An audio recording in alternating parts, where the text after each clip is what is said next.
En France, un jeune sur 10 âgé de 16 à 25 ans aide un proche en situation de handicap physique ou mental. Sur le qui-vive est un podcast sur l'invisibilisation de ces jeunes aidants. Dans cette série, Julie, 25 ans, nous invite dans son quotidien de jeune aidante de sa petite sœur Laura, atteinte d'épilepsie et totalement dépendante de ses proches. Un podcast signé vous par Massif.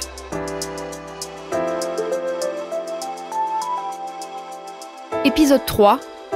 S'éloigner pour mieux aider.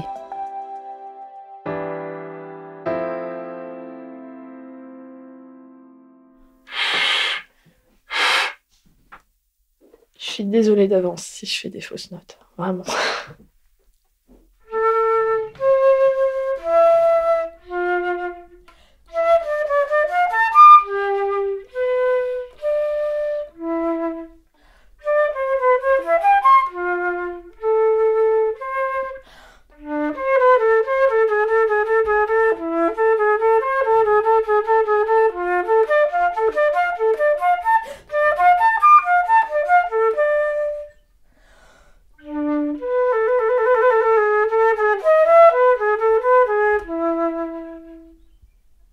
Voilà. Ça me fait plaisir d'arriver à jouer la flûte encore. Par contre, c'est vrai que c'est très frustrant parce que, par exemple, après, il y a un vivace donc qui va beaucoup plus vite, qui fait...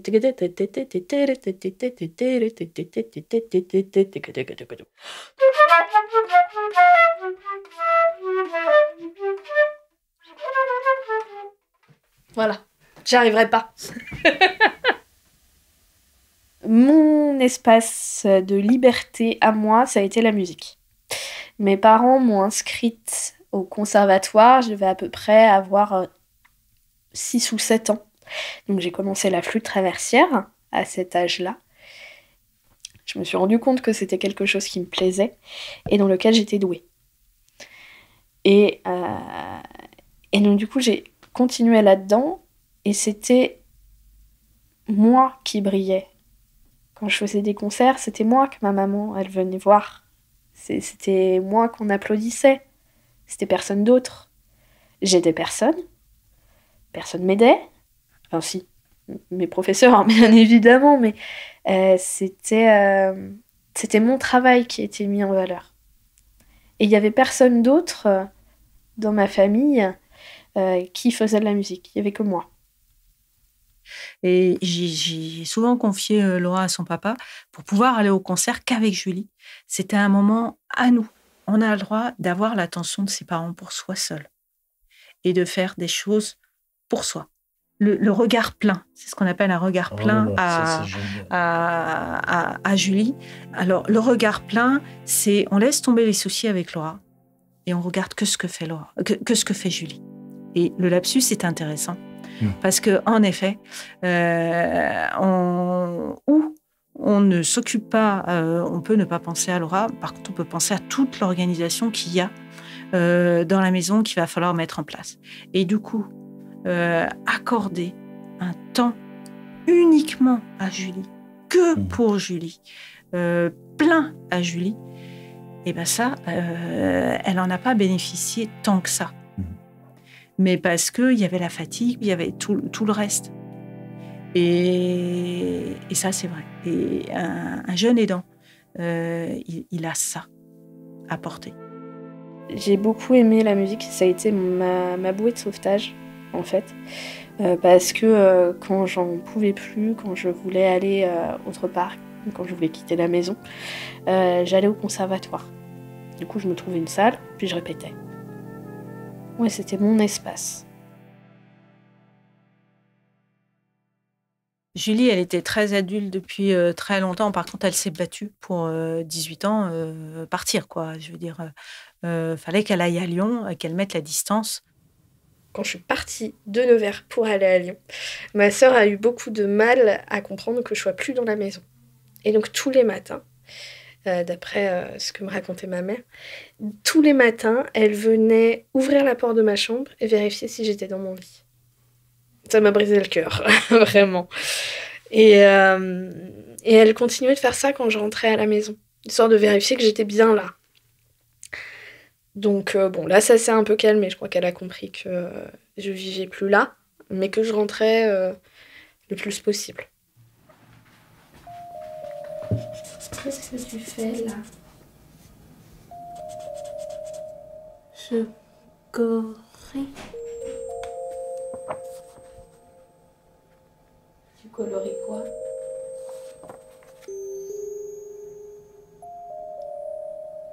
Je te fais pour toi.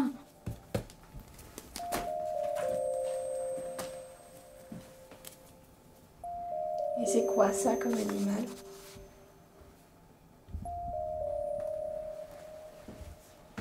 Le lion. Il est bizarre ton lion, mais soit, c'est un lion. Un lion avec des moustaches oranges? Oui.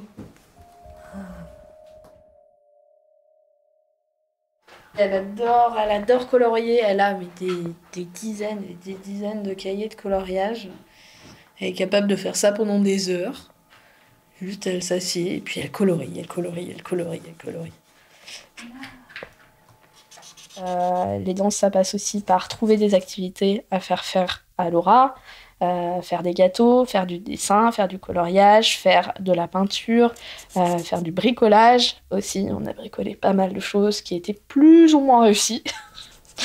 Ça passe aussi par les sorties. Donc nous, notre sortie à toutes les deux, au départ, c'était d'aller voir la Loire, parce qu'il y a la Loire qui passe à Nevers. Quand j'ai pu avoir mon permis, on prenait la voiture, et puis on allait se poser toutes les deux sur le sable, et puis on regardait la Loire passer. Tu viens qu'on te montre le cahier? Oui, j'arrive. Bah, on l'a mis à jour, le cahier de vie, alors il faut bien que je te le montre. Hein? Alors, depuis que tu es venu, donc, on a rajouté les petites images. Voilà, avec Emma, on a rajouté le code cadeau. Ah, le pictogramme cadeau. Ouais, parce que la Laura, elle était en train d'ouvrir ses... Cadeau. Oui. Alors, en fait, le cahier de vie, ça accompagne la personne qui est en situation de handicap. Et c'est un cahier dans lequel on garde trace de toutes les activités quotidiennes de la personne. Et on a mis aussi la photo de chaque personne qui gravite autour de Laura. Ses oncles, ses tantes, ses cousins, cousines, et le nom pour que Laura puisse montrer les gens qui sont autour d'elle. Voilà. Higita. J'aime pas cette photo. C'est Lily. Ah, ça va, Lily, c'est acquis. J'ai l'impression que la charge mentale de l'aidance prend plus de place depuis que je suis partie à Lyon. Et j'ai l'impression que l'angoisse et l'inquiétude sont beaucoup plus présentes aussi. Mais aussi parce que ma sœur grandit et puis que la maladie prend beaucoup de place. Je pense que la maladie prend de plus en plus de place. J'ai l'impression parfois de voir ma sœur régresser. Au moment du...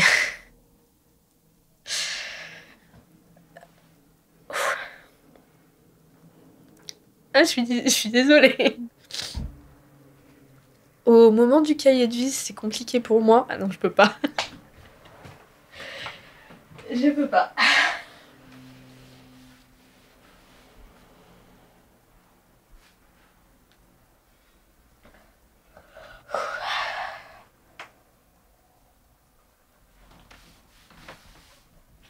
Allez. Au moment du cahier de vie, c'était compliqué parce que je vois ma sœur régresser. Et d'un autre côté, je vois qu'il y a des choses qui sont mises en place pour pouvoir l'aider et pour qu'elle puisse vivre le mieux sa vie.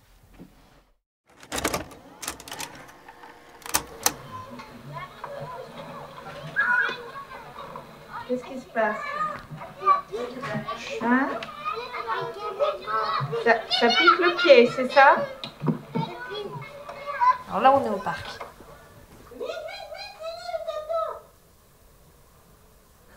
Elle répondait. On est en mars 2008, on est au parc Rogier Salingo à Nevers. On emmène Julie et Laura. Julie a une passion pour la balançoire et Laura a une passion pour le toboggan. Ça me fait bizarre de voir ça. En fait, c'est des échanges que j'ai plus avec ma sœur.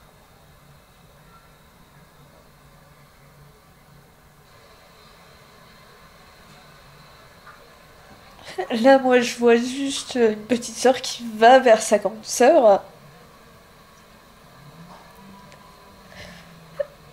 Et une certaine forme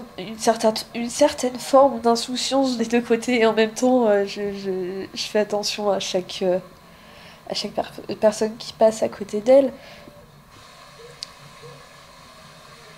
C'était vraiment une relation de sœur et pas une relation d'aidante, en fait.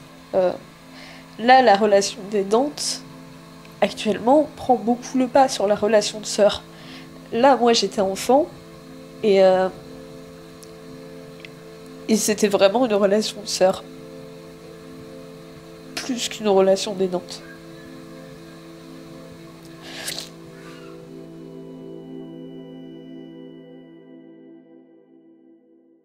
J'aime énormément ma petite sœur et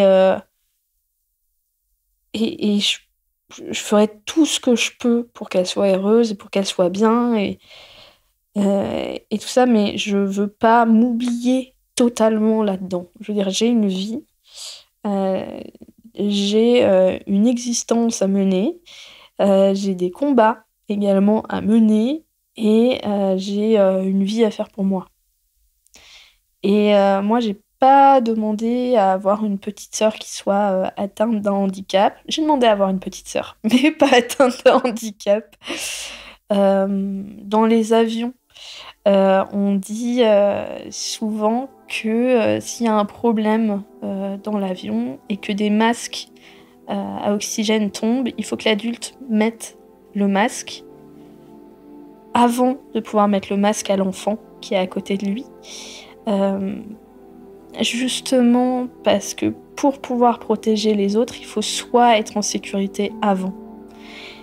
Et donc, moi, il faut que je puisse faire ma vie avant de pouvoir aider ma petite sœur à faire la sienne. Et du coup, à ce moment-là, je me suis dit que c'était une bonne idée de partir de Nevers et de faire une vie pour moi. Juste envisager l'idée de faire quelque chose pour moi.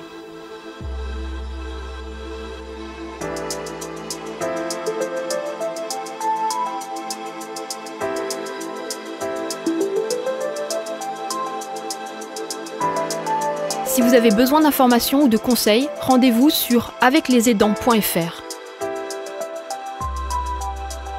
Sur le qui-vive est une série Vous par Massif, produite par Insider Podcast.